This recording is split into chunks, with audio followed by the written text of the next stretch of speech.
दया बरसा के मनवा मोहलाए गुरुजी। दया बरसा के मनवा मोहलाए गुरुजी।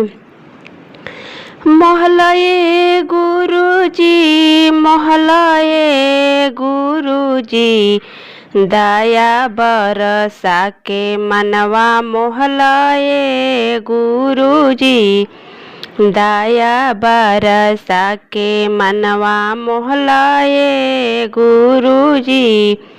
बिगड़ल समैया में पवलू ज्ञानवा।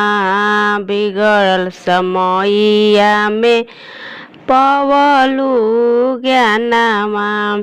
मनवा के लालसा पुरवलए गुरुजी। मनवा के लालसा पुरवलए गुरुजी। दया बरसा के मनवा मोहलाए गुरुजी। हमारा ही शिव गुरु के बड़े बड़े जटवा। बड़े बड़े जटवा हो, बड़े बड़े जटवा। हरे जटवा से बोहे गंगा धरवाए गुरुजी। दया बरसा के मनवा मोहलाए गुरुजी। दया बरसा के गलवा में सर्प के हरावाए गुरुजी। गलवा में सर्प के हरवाए गुरुजी। दया बरसा के मनवा मोहलाए गुरुजी।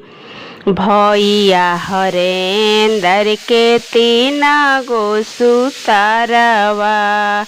3 गो सुतारवा हो, 3 गो सुतारवा।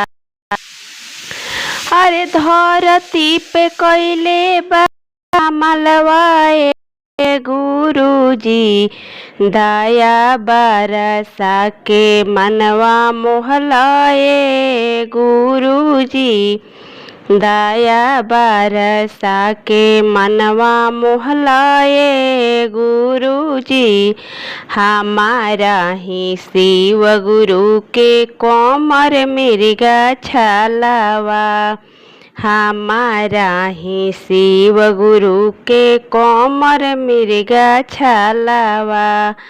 अंगवा में रखिया भभूतियाए गुरुजी। दया बरसा के मनवा मोहलाए गुरुजी।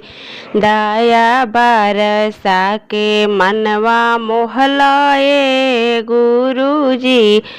मोहलाए गुरुजी, मोहलाए गुरुजी। दया बरसा के मनवा मोहलाए गुरुजी। दया बरसा के। अगर मेरा गीत आपको पसंद आए तो लाइक, सब्सक्राइब और शेयर जरूर करिएगा।